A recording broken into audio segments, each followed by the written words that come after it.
घेतली ही तुमच्या दृष्टीनं बातमी, आमच्या दृष्टीने काही बातमी नाही. कारण इच्छुक होतो हे मी स्पष्ट सांगितलं होतं.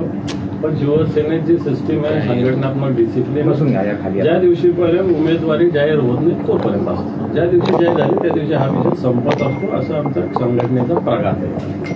आणि मला वाटतं त्याच्या पुढे जाण्याची आमची कोणाची तयारी पण नाही, हिंमत पण नाही, तसं करू पण नाही असं आमचं मन असं म्हणतं. कारण आम्ही संघटनेचे शिवसेना प्रमुखाच्या विचाराचे, उद्धवजींच्या नेतृत्वाखाली काम करणारे शिवसैनिक, पद निवडणुका येणं जाणं हे सातत्यानं चालू असतो. पण संघटना हे सत्य आहे आणि ती महत्वाची. आम्ही महत्वाचे असू नाही तर नसू, पण आपली शिवसेना आपली संघटना सगळ्यात महत्वाची असं मानणारे आम्ही आहोत. आणि जी शिवसेना प्रमुखांनी स्थापन केली शिवसेना ही मजबूत व्हावी, मोठी व्हावी, तिचं नाव आणखी मोठं व्हावं. ज्या पद्धतीनं उद्धवजींचं नेतृत्व या महाराष्ट्रात नाही देशात तळपतं, देशात आज दिल्लीत.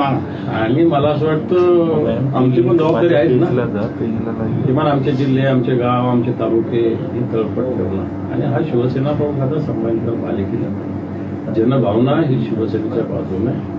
आणि म्हणून असं तुम्ही मीडियाने पिकवलेले कंडे असतात. खरं सांगा, मी काल स्पष्टपणे मुंबईच्या सगळ्या गोष्टी बोललेलो. दादा तुम्ही मीडियावरती खापर फोडला, ज्यावेळेला चंद्रकांत खैरे साहेबांनी स्तंभपूजन केलं त्यावेळेला त्यांनी तुम्हाला बोलवलेलं नव्हतं, ही पण गोष्ट तुम्हाला विसरता येणार नाही. सांगतो मी, त्याच्यावर पण बोलतो मी, त्याच्यावर पण बोलतो. परंतु मला असं वाटतं ठीक आहे ना, इच्छा अपेक्षा सगळ्यांच्या असतात. पण दादा खैरे साहेब एक ज्येष्ठ नेते शिवसेनेचे, मी कधी नाकारलेलंच नाहीये.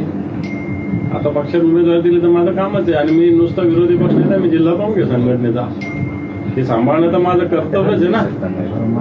नसं तर मग मी त्या पदावर काम नाही केलं पाहिजे, अशी माझी स्पष्ट भूमिका. म्हणून मला असं वाटतं आता संघटनेचं जे काय असेल, निवडणुकीला अजून वेळ आहे, 1.5 महिना, आणि सगळे मिळून ताकदीनं काम करू आणि निश्चित निवडून येण्याचा संकल्प आमचा निश्चित. तनानी एकत्र आलेत, मनानी आहेत का नक्की? तन आणि मन काय वेगळं थोडी असतं आमचं. आम्ही दोघं म्हणलो होतो, कोणतरी तिसरं उभं राहतो म्हणलं नाही, आमच्या दोघांपैकी तिसरा नका बसू द्या, तिसरा नका बसू द्या. हे गुपित कुठलं आहे? तिसरा नाही बसू द्यायचं एवढं दाम. एकदम कोणतं म्हणलं दाम नाही, आम्ही दुसरं नाही बोलू. तर तुम्ही प्रचार करणार की चंद्रकांत खैरेचा करणार? सगळ्यात महत्वाचा पक्ष असतो, सुस्पष्टपणे त्यांच्या तोंडावर बोलतो. कारण पक्ष टिकला तर आम्ही टिकतो, बरोबर नाही. आणि त्याच्यामुळे पक्षाचा जो उमेदवार त्याचा प्रचार करणार, आता खैरेचा उमेदवार आहे, त्यामुळे काय प्रश्न. आता इथून पुढे निवडणूक संपेपर्यंत खैरे साहेब पुढं नाही, नाही. तुम्हाला वाटतं तसं आम्ही आमचं काम करत असतो संघटनेत. ते त्यांची जबाबदारी पार पाडतात, मी माझी जबाबदारी पार पाडतो. याला काही जरूर नाही की रोज गाड्यात घालून फिरणार, याच काय आवश्यक नाही. असं काय घडलं की 5-6 दिवस तुम्ही नाराज होतात, लांब होतात, तिकीट मिळून 5-6 दिवस झाले तरी तुम्ही शुभेच्छा द्यायला आला नव्हता. त्या काल दिवसभरात काय घडलं की आज तुम्ही भेटायला आला? ज्या दिवशी उमेदवारी मला पहिल्या दिवशीच फोन करून शुभेच्छा, ते मुंबईत त्याच दिवशी झालं. आणि माझ्याकडे विरोधी पक्ष नेता पण जबाबदारी आहे. साहेबांनी काही मुंबईतील काम सांगितलेलं असतं, महाराष्ट्रात काही काम झालं तर ते पण पार पाडावं लागतं. संभाजीनगर जिल्हा तसं पाहायला गेलं तर महाराष्ट्राच्या हिशोबाने छोटासा आहे. फार आम्ही कव्हर करणं एक आठवड्याचं काम आहे आमच्या दृष्टीनं, फार मोठं काम नाही आहे. ठरवलं दोन्ही बाजूनं फिरायचं तर आम्ही एका आठवड्यात संभाजीनगर जिल्ह्याचा पूर्ण बजाव कम्प्लीट करू शकतो, एवढी आमच्या दम आहे, ताकद आहे. त्यामुळे मला असं वाटतं इकडे तुमच्या दोघांची दिलजमाई पण होईल. त्यामुळे हा तुमचा शब्द आहे, आमचा असं काही नाही. मी सांगितलं, मी तुम्हाला त्यावेळी सांगितलं, ठीक आहे राघवाला जर पण खैरे साहेब आमचे नेते तर मी सतत सांगतच असतो, त्यांनी असं केलं तसं केलं तरी मी सांगतच असतो. पण हे दानवेंना वारंवार राग काय येतो खैरेंचा? गेल्या वेळेसही आम्ही आता ते बघितलं सिनियर आहे, ज्येष्ठ आहे, त्यांना कमी येतो, मला जास्त येतो. मी तरुण आहे, यंग आहे, म्हणून जास्त येतो. त्याला काय फरक पडतो? तिसरा कोण होता उमेदवार? दोघात तिसरा कोण? तुमच्या विरोधात महायुतीचा उमेदवार अजून महायुतीचा उमेदवार करणं अवघड सुद्धा आहे. खरं तर दुर्दैव आहे त्यांचं, त्यांना उमेदवार सुद्धा भेटत नाहीये. इकडून तिकडून बाहेरून उमेदवार शोधावा लागतोय. हे दुर्दैव आहे. हे जे लोक सांगतात शिवसेना प्रमुखाची शिवसेना मी केलं, यांना शिवसैनिक उमेदवार सुद्धा भेटत नाही. आणि भारतीय जनता पार्टीचे विश्वगुरु म्हणते, भारताचं हे म्हणते, 4 शिफारकार म्हणतं, यांच्याकडे 4 माणसं सुद्धा नाही.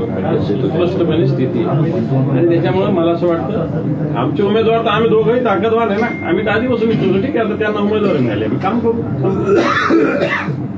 बरं, तुमच्या समोर जे आव्हान आहे, एमआयएम आहे, हो. वंचित बहुजन आघाडी सुद्धा एखादा उमेदवार देण्याची शक्यता आहे, महायुतीचा उमेदवार असणार आहे, हो. अपक्ष उमेदवार आहेत विनोद पाटील, ही सगळी आव्हान आहे तुमच्या समोरच्या. इलेक्शन हे आव्हानच असतं. कोणतं इलेक्शन काय सोपं नसतं. इलेक्शन म्हणजे लढाई असते. आव्हानं येत असतात. अजून तर आणखी कोण कोण उभं राहतं, कोण कोण मागे होतं सांगा. पण शिवसेनेचे कमिटेड वोट बँक इथं आहे.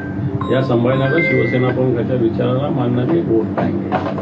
ही वोट बँक उमेदवार कोण असेल, काय असेल, हे लोक जातीपातीचं राजकारण सांगत असतात. तसं शिवसेनेत होत नाही. शिवसेनेचा कमिटेड वोट बँक या जिल्ह्यामध्ये आहे का महाराष्ट्रात आहे. उगाच लोक शिवसेनेत एवढे 40 गद्दारी करूनही आमच्याकडे काय लोक थांबले. आमची घटप्रमुखाची रचना, शाखाप्रमुखाची रचना जशी तशी जे मागचं काम करणार तेच 90%, 5-10% इकडे तिकडे झाले असं.